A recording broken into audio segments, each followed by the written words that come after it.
between two wonderful dignitaries.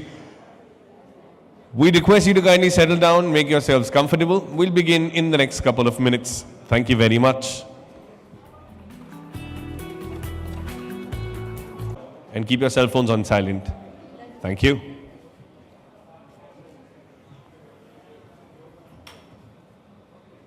That was a quick break, and welcome back to the Real Estate and Infrastructure Investors Summit 2017. Now we come down to the special keynote session, the highlight of the day. Two dignitaries, one-on-one, an interviewer and an interviewee. So for the keynote session, it's going to be a fire chat. Ladies and gentlemen, introducing first the founder of the Xander Group, Mr. Siddharth Yog. May we please request Mr. Yog to join us on stage. Pleasure to see you. And Mr. Yog will be interviewed by the chairman, Anarok Property Consultant Private Limited, Mr. Anuj Puri.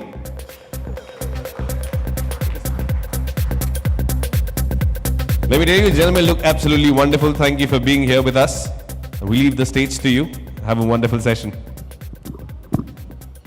Thank you very much. Very good afternoon to all, and a good afternoon to Sid as well. It's a delight to interview, Sid.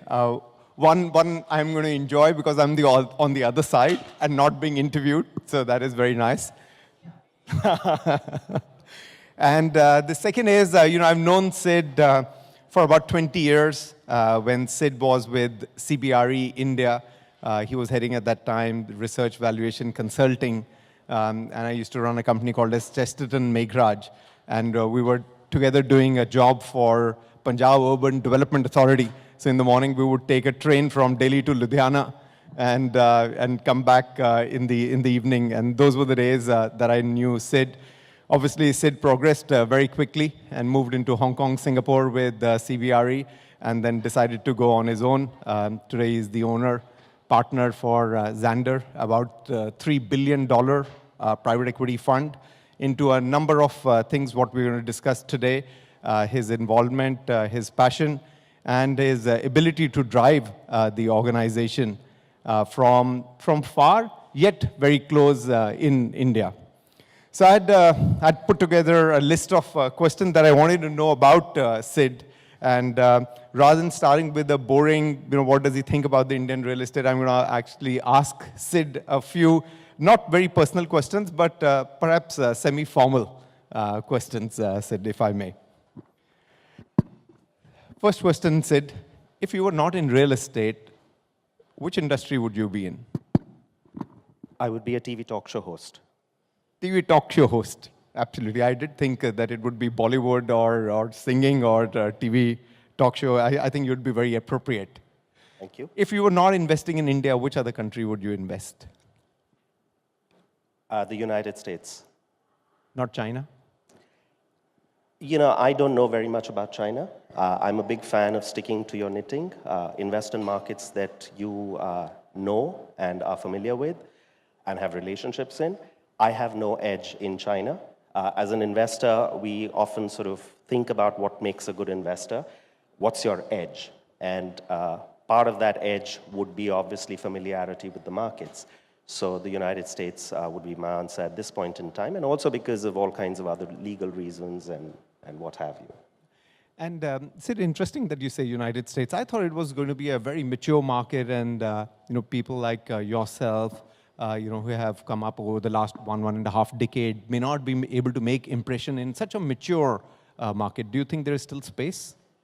Yeah, I think larger markets or more mature markets have emerging pockets within them. There are always emerging asset classes. There are always geographies which are ignored. Detroit is a great example, for example. I would consider it an emerging market at the moment. So you have to figure out, as I said again, what could be your edge. And the edge could come from a strategy that nobody's looking at, or could come from addressing an opportunity that's been ignored, or just being, a large fish in a large pond. It doesn't matter. I mean, you can be a large fish in a small pond, or you can be a large fish in a large pond. As long as the pond is large enough, there's enough to do. What advice would you give an investor who's coming into India to invest in the Indian real estate? Oops, where do I start? How much time do we have? Couple of things, I think. The first and foremost thing I say is don't be a long-distance investor. I think there are too many people who make the mistake of thinking you can get on a plane, come to India, deploy capital and monitor it sitting in the United Kingdom or in Europe or in the United States.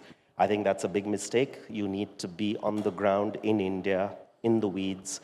This is a market that requires very, very in-depth knowledge, and it requires to be hands-on.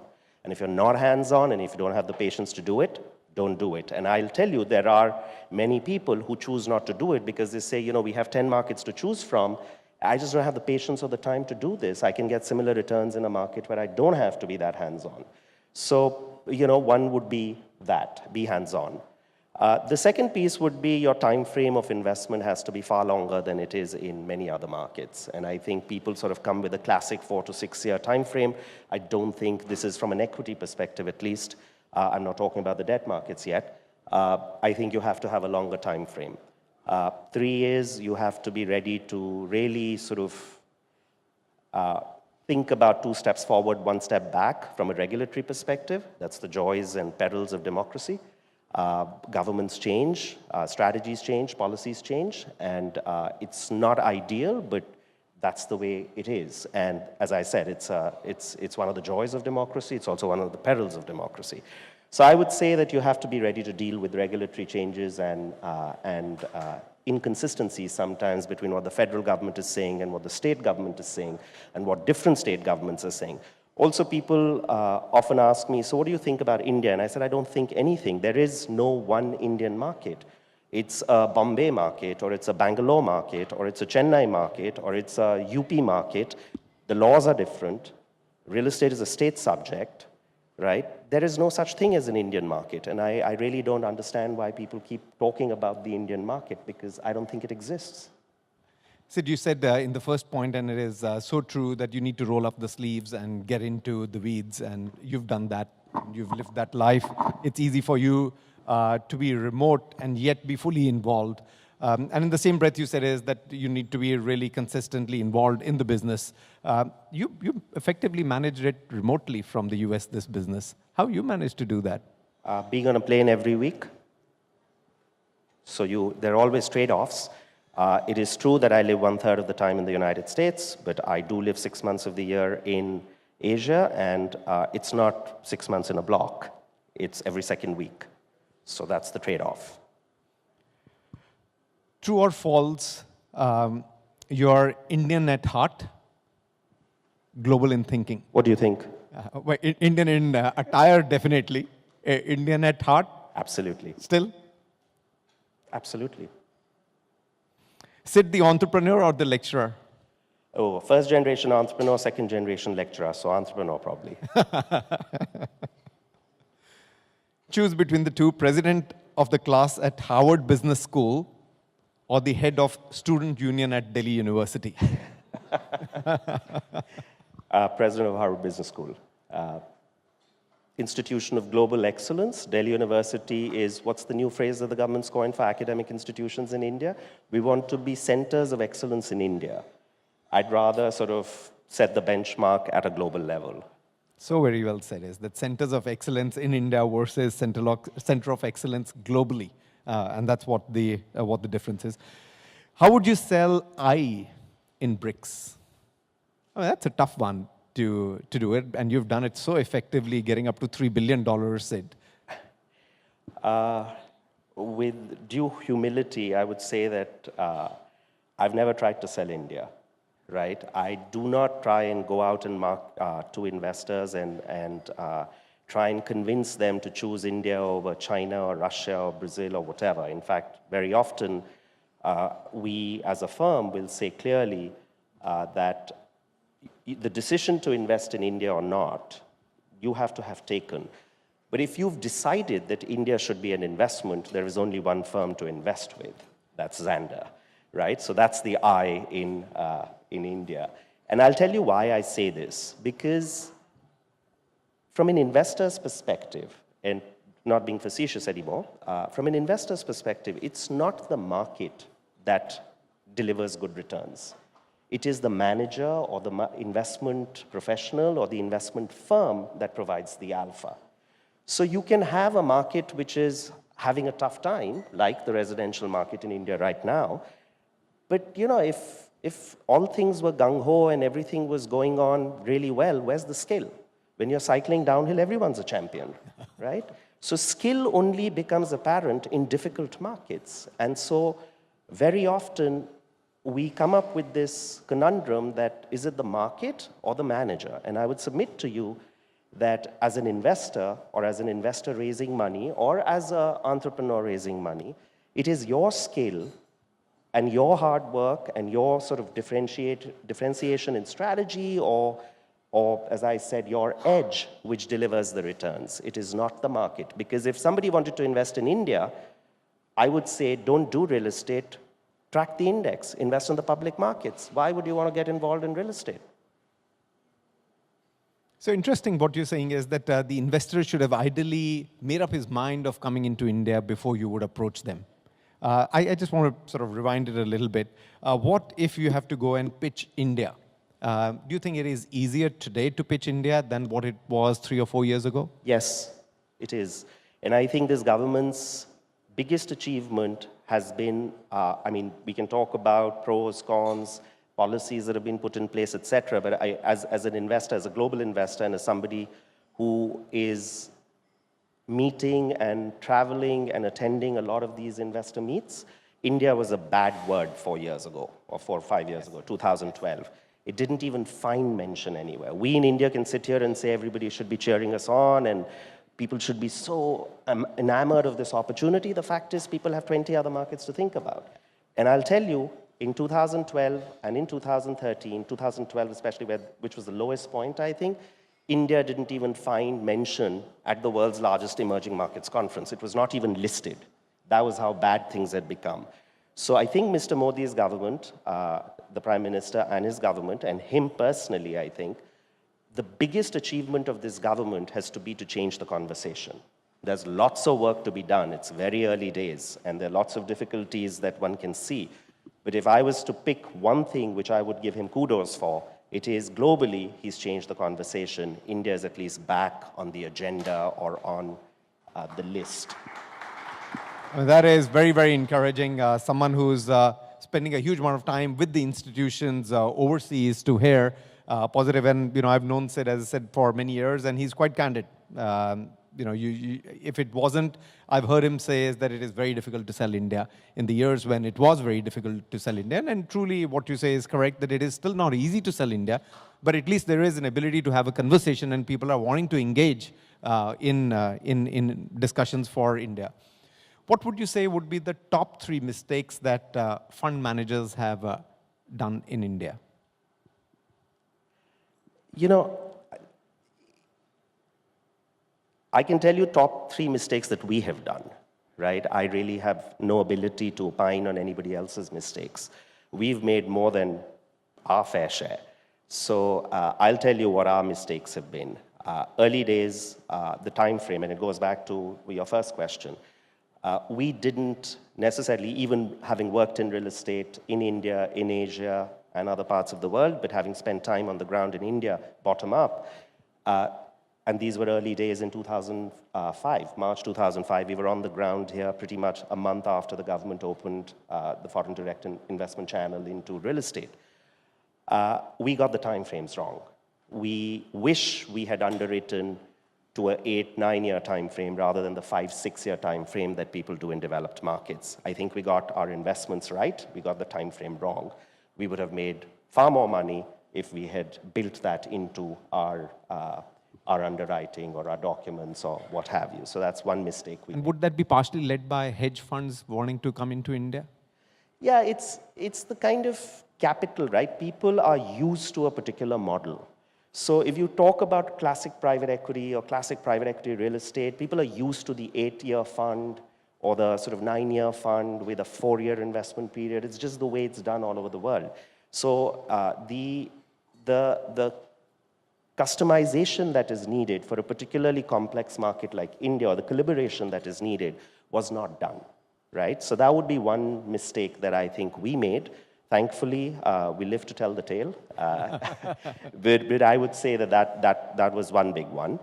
The second mistake, perhaps, that we made, and we have course corrected since then, is there are particular asset classes that don't lend themselves to the fund model, right? So as an investor, you really would be better off investing directly in an operating platform or making a direct investment without having to sort of worry about the fund structures, etc.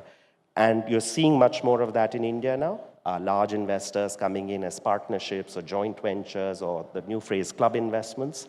And I think that's the second piece. We should have seen this far earlier than we did. We did see it in 2010 and 11. Virtuous Retail, our retail platform, or Xander Finance, our credit platform, are both very successful. We could have done that a little earlier, so we lost a little bit of time.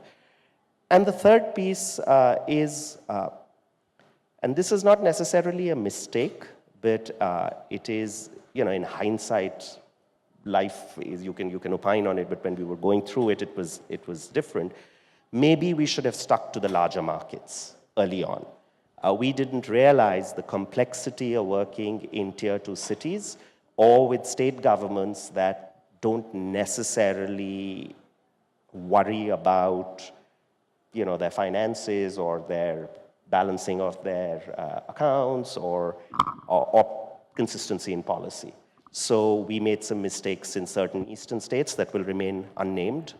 We made some mistakes in a northeastern state, not northeastern as in the Seven Sisters, but north and east from Delhi.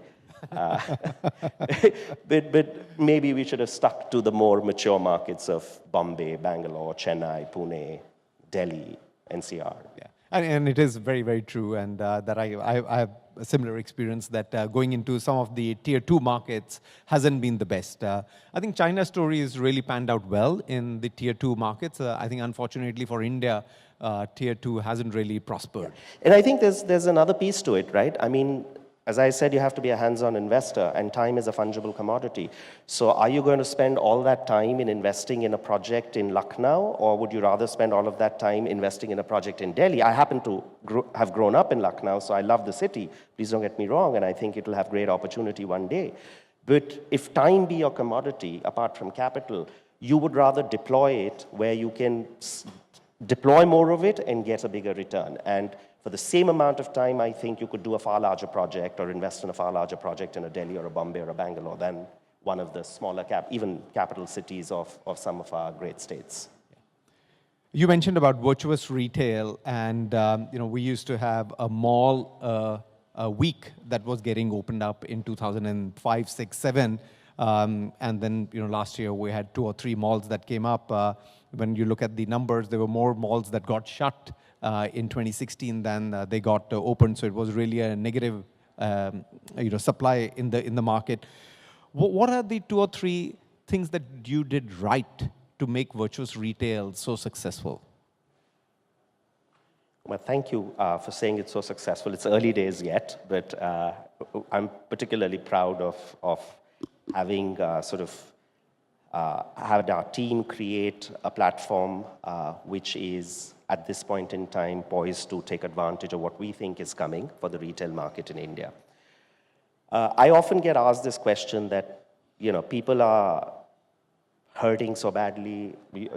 As you said, there are, I don't know what, 200 and, what was the number you said? So yeah, there were more malls that got shut in 2016 than they had got opened. I mean, it's difficult to give a number to malls because everybody calls a mall a mall. And that's the point, that I don't consider most of these things that are called malls to be really shopping centers of any kind. They're strip shopping in an air-conditioned environment. Half the time the air conditioning doesn't work even, right? So to me, there are perhaps 50 retail centers in all of India that I would consider a mall. So think about India as one of the world's largest consumer markets. Organized retailing, which is so insignificant, 8 to 10% of maybe a $600 billion market. if people's accounts are to be believed, that $600 billion market should be about close to $1 trillion by 2020 at the rate at which it's growing. Organized retailing is 10% of that, 8 to 10% depending on who you believe. Everybody talks about online retail and the shopping centers are dead. Here are some numbers. Online retail is $16 billion, 1/6. Perhaps will grow to $64 billion in the next 4 years if people keep going the way they are and my investor friends keep funding companies that don't make a profit or sell, buy something at $2 and sell it at $1. I don't know how that works, but so the organized retailing opportunity in India is tremendous. The challenge with people's retail projects is there's no permanent organized financing for retail projects. So you need to have very deep pockets. You have to have the ability to write very large equity checks because these centers are all sort of 500,000, 1 million, 2 million square feet. And in any of the larger cities, you can do the math. If you need 10 acres or 15 acres of land and it's going to take you 6 to 8 years to build it, and there is very little financing available, how much equity do you need to be able to do this? And I think most of the development community in India so far, with honorable exceptions, has been in the cash rotation business because of the undeveloped financing markets in India. The banks won't lend, they won't lend for any period of time. Amortization starts after 2 years. How do you build a project that requires $100 million of equity when you have to start paying back the loan 2 years, which is going to take 6 years to build? So people's strata sold. And so a lot of these centers that we call centers are all sold to 50 investors. And I can tell you, I have 2 siblings, right? We disagree on everything. 50 owners in a shopping center, they're never going to agree on anything, right? So you're not going to have real management. You're not going to be able to position the center appropriately. So that's why I think it's a great opportunity. The market is tremendous, large. Even with online retail, I think even in the United States or in China, it may end up being about 25%, growing at current sort of rates of growth. And just to give you an indication, the online market in China is about $1 trillion, right? The overall organized retail market is $4 trillion. So even there, it's a small percentage. And that's the fastest, sort of the largest market, even bigger than the US. So I think there's tremendous opportunity. You have to have a long-term perspective. You have to have the ability to write a large equity check. You have to have the ability to operate yourself. You need to be on the ground. You need to have hospitality level service because this is a B2B business as well as a B2C business. Everybody says hospitality is a difficult asset class, which it is. I think retail is a more difficult asset class because in hospitality, at least you're selling by the day. In retail, you're selling by the minute or by the hour, right? Because you have customers coming in all the time. But that's also the opportunity because very many people don't want to do it. It's too complex. And you can create a niche if you have scale. And that's what we've tried to do at Virtus Retail. Yeah. And, so beautifully summarized on the retail. And clearly, those are 3 big challenges that the sector is facing. But if you look at on the other side, this is where the opportunity is. This is where, half a dozen of you have been so successful. And the others have vanished because they were not able to either appreciate or understand or didn't have the financial wherewithal to be able to take that on, given the long tenure and the equity check that was required. I've got last 3 questions, and then I'm going to open it up to the floor. I was told by Neetu that make sure that you open it up to the floor. So last 3 questions, said all 3 connected with Xander. First one, would you ever raise domestic fund in India? Oops. I don't know whether my colleague Vishal is here in the audience, but if he's there, he's the best person to answer that question. Well, you're the managing partner. Well, yeah, I was being facetious a little bit. Yes, absolutely. You would, is it? I think Vishal already is. Got it. And it'll be interesting to see. Absolutely. Yeah. You've got a large commercial portfolio. Is there a thought that you'll do a REIT? Yeah, look, you don't sort of invest necessarily with the thought process that this might become a REIT or not become a REIT. At any given point in time, anything that we own is really for sale. That's our business, right? We buy and we sell, hopefully in the interim adding value and creating value. So our commercial portfolio or our retail portfolio for that matter, whether in virtuous retail, which I consider is like a private REIT already, but even ex-virtuous retail, where we have a bunch of other commercial assets, retail assets, or commercial office, a REIT listing could be a potential opportunity to part exit, fully exit, etc. It could be in India, it could be in Singapore, it could be in any other market. I mean, we're a licensed fund manager in Singapore. That's where our real estate private equity business for Asia is headquartered. So that could be an appropriate listing as well. I think the answer would depend on what's happening in the markets. Do we believe there is more work that we can do to create more value in the portfolio before we list for a dividend type of yield, which is consistent and hopefully grows over a period of time, but is really like a bond with an equity kicker rather than pure equity? Most people would list a REIT to create financing for themselves, I think, right? I don't think we're in that need right now, so you balance both things out. I don't think we're looking for any kind of exits at this point in time. At any point in time, we have assets that we might consider fully priced. You might think you see something else that you could add some value by doing certain things, and that's why a sale or a acquisition happens. Two people perceive value to be different. In a REIT market, you have to kind of make sure that you're promising what you can deliver. And two, frankly, and I'll be very honest, I don't want to be the guinea pig. I let somebody else do it first, and then I'll learn from their mistakes and hopefully do it the second time around, right? So I have some very sophisticated friends who are in the news for trying to do it. I really hope they get it done, because one of the important things also would be for a sophisticated player to be able to do it and do it successfully, because otherwise you run the risk of what happened when a lot of our real estate companies listed. Yeah, right? A lot of people who didn't realize how complex it is to run a listed company raised money from the capital markets, which nobody understood, nobody could value, and the entire real estate market, at least the listed equity market and future listings, got painted with the same brush. And that's what happens in these things. So, one, from a business perspective, I don't think we think it's the right time for us to do it. Two, from a regulatory perspective, let somebody else test it. And three, if a REIT gets created, why create your own? I might just want to sell to the REIT, right? I might get a higher valuation doing that.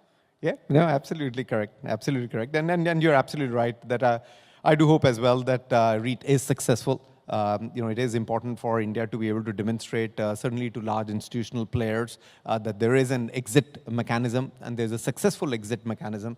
When the IPOs happened of the developers, we were very cruel to the retail investors, and I do blame some of the regulators for allowing that to happen. I do hope and I do feel that this time the regulators are a lot more disciplined in their approach to allow who they would want to come in. Anuj, I'll add to that, actually. I think the analysts, the investment bankers were to blame the most, right? Because they valued these companies, they allowed valuations which are just improperly done. And if somebody is getting free money, don't blame them for taking it. Blame the people who allowed them to take the money, right? And I think the investment banking industry has to share the blame. Maybe the regulators have to share the blame. I had an IPO red herring prospectus come to me where it said quite clearly, the company was being valued at a couple of $1 billion. No names will be mentioned, but that red herring prospectus said, we make no claims to own any of the land that we're valuing this company at. Right? It said so in bold type in the annexure. Now, if you choose not to read it, you know what? You're going to get screwed. Sorry. Yeah. Right? My final question, which is a little bit more generic, we've had these three tsunamis in the Indian real estate. We started with demonetization, and then we've had the Real Estate Regulation Act and the GST. How do you see the Indian real estate market on the other side of the tunnel? Fast forward 12, 18 months, where do you see that our market is going to be? So what happens in a tsunami, Anuj? The sea recedes, right? And what's that old saying? When the tide goes out, you see who's running around naked. So I think we'll see in the next 18 months who's been running around naked. And the people who have not will prosper, and the people who do will hopefully find some clothes. How many you think out of 100 were naked, are naked? It's not for me to determine that. As I said, that what's, it is really something that people need to think about, industry needs to think about. It's a reset for the industry. There has been a particular way business has been done, good, bad, or ugly, whatever it might be. There are reasons for it. There are structural reasons in the industry why things like I told you, there's the lack of a financing market, still very much. I think we were talking about housing. I think somebody was mentioning it earlier. And I said the problem with the housing market is there's no institutional finance available. The government is not addressing the problem. They're not fundamentally making sure that deep institutional debt markets get created for all of this RERA and everything else to work. Otherwise, how is a developer who's going to find, so good, bad, and ugly again, but in a project, you need financing to get to the other side. And if you're not going to be able to get to the other side, you're just going to have stranded projects, more of them. So people with deeper pockets again, equity, larger equity checks, larger equity requirements, people who can execute well, people who believe in transparency will thrive, I think, hopefully, if the government doesn't or the state governments don't start diluting the norms, which we've already seen happening. So who really knows? 2 steps forward, 1 step back. I'm not a soothsayer or a seer or a prophet. In 2005, when I came back to India to start looking at India as an investment market, I happened to go to the Urban Development Secretary's office to ask some questions on policy, and he told me at that time, I have the final draft of the REIT law sitting on my desk. We're going to launch it in 3 months. Fast forward, 12 years later, we are still waiting around for the first REIT to get done. So who really knows these things? But my hope is that they're well-intentioned policies. I think if it filters down to the people who implement these policies, if they understand the spirit in which these policies have been done, and the letter in which they're supposed to be implemented, my hope is that it will help structurally the real estate industry develop and prosper, which is what all our collective hopes are, right? We want a bigger, more thriving, more efficient, and more profitable industry, frankly. So beautifully summarized by Sid. It is about making sure that we have good policies, but more importantly, good execution of those policies. Great execution by the developers, financial discipline, prudence, transparency, governance, and those who are going to adhere to these, or those who have been adhering to these, are the ones who are going to be, or are hopefully wearing their underpants as the water recedes, and those who are not, will find it. Gentlemen and ladies, I'm going to open the floor for Q&A. Very happy for you to identify yourself and then address the question to Sid, who's sitting with me. There, Mr. Gulati. So, hi, Taranjot here. I had an interesting conversation which I listened to at one of the sessions in GRI in Europe, in Paris. Most of the big funds from ING and Deutsche Bank and everybody was saying, oh, we are at 5% and 6%. We're very happy with 6%. We don't want to go beyond, or 5 is okay. Who's going to take stress back home? So I was like, what are these guys talking about? When India is like, nobody's making less than 15, 16%, and they're so happy with 5, 6. So what you're saying that it's already there, which is happening, people are talking about it. So when I see that in Europe, the bigger guys, the big boys who have those $1 billion to invest, they're still stuck with that 5, 6%. So what would it finally take? We've been talking about make in India, but would it be a made in India to take outside India? To tell people about 15, 16, or a market is finally growing? So the perception, I want to ask you that, how do you see it when these things are talked about? So I think there are 2 or 3 different things that you're trying to get at, and perhaps I'll try and address it, and if I don't, please feel free to re-ask your question. Firstly, let me start by saying, last time I looked, Deutsche Bank was a financially distressed institution and is going out of business, right? So I'm not sure if that's the benchmark I would adopt for any kind of investment decision to be made. So let's leave that on the side. A 5-6% in euros or in US dollars or in sterling is very different from 5-6% in Indian rupees. The cost of funds in many of those countries is close to zero. In India, your GOI rate is about 7.5% basic. So why would I invest? The risk-free rate, the concept of a risk-free rate, is 7.5%, whatever the GOI treasury is doing at this point in time. So why would I take any kind of risk if I could just park my money in GOI treasuries, right? So obviously, if you, whether as an equity investor or as a debt investor taking a little more risk, which is if risk-free is government bonds, then even a corporate bond should have a premium to it, right? So what should that premium be? And if I'm taking an equity risk, what should that equity risk be?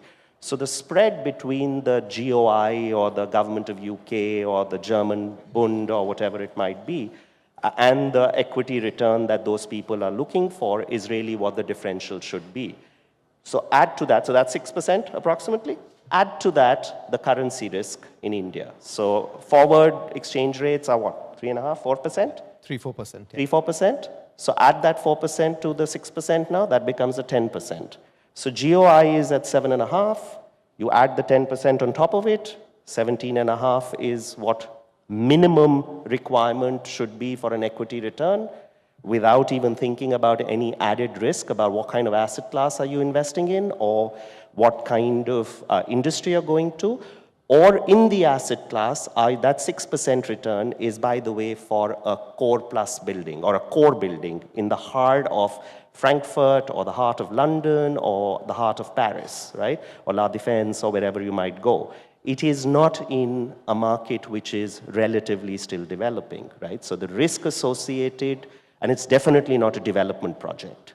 It is a built core office building with AAA credit tenants, and obviously, as I pointed out, even there, the equivalent would be a 17.5%.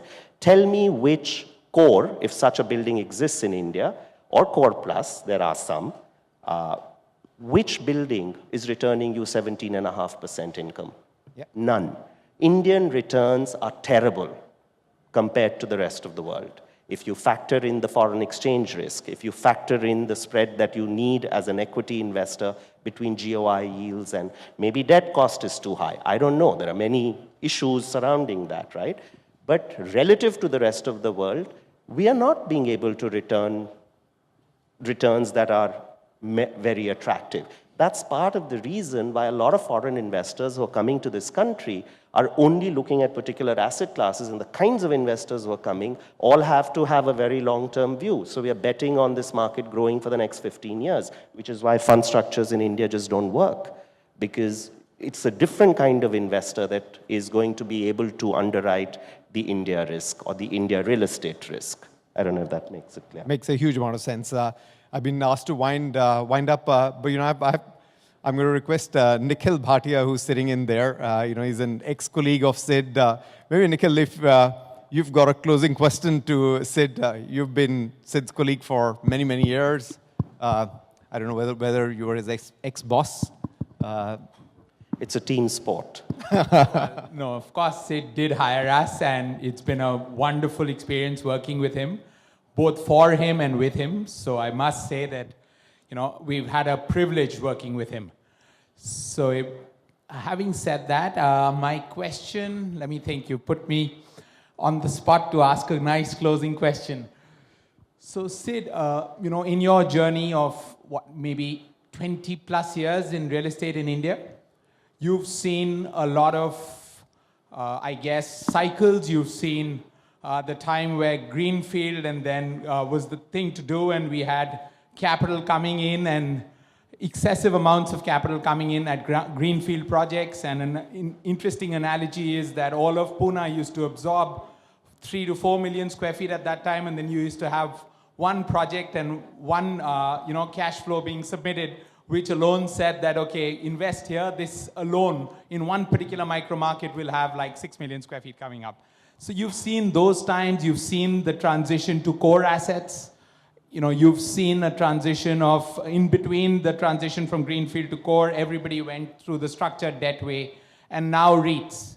So you've touched and seen and experienced and invested right through all of these cycles.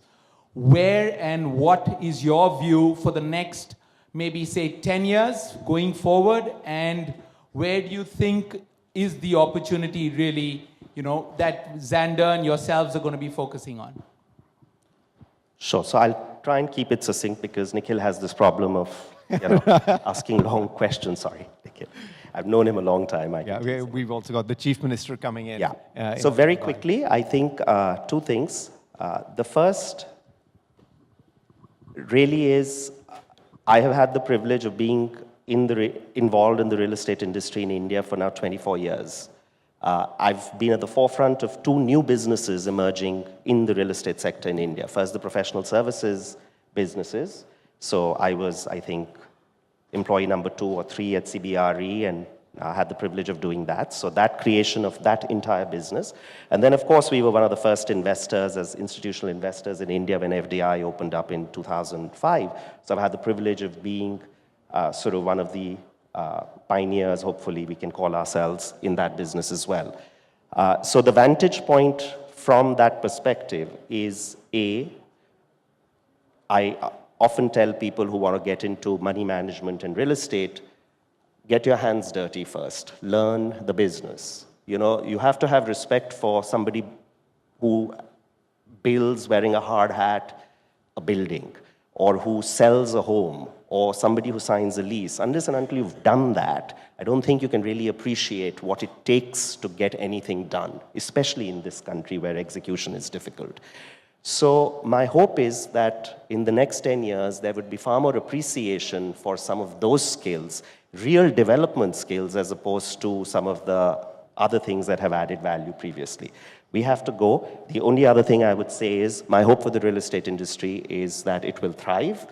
We've been here 12 years as investors in Xander, and we hope that we will be able to say 12 years later that we are still here. Thank you so much. Thank you very much, ladies and gentlemen. Sid Yog, thank you, Sid. Thanks, Sid. Could we request both the gentlemen to step up ahead for a photograph? Let's have a huge round of applause for Mr. Siddharth Yog and Mr. Anuj Puri. What a session. And to present a token of appreciation, may we please request Mr. Mukesh Mehta, Vice President, NAREDCO, Maharashtra, to step up and present a token of appreciation to Mr. Yog.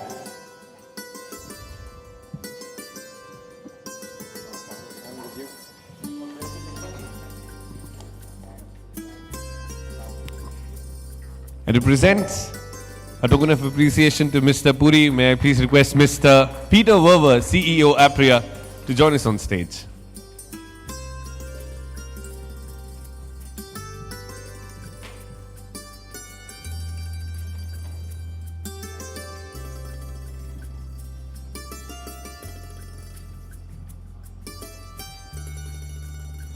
Thank you very much.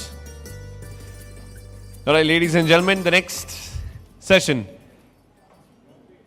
at the National Real Estate Development Council, NAREDCO, presents Real Estate and Infrastructure Investors Summit 2017 in association with Asia Pacific Real Estate Association, APREA.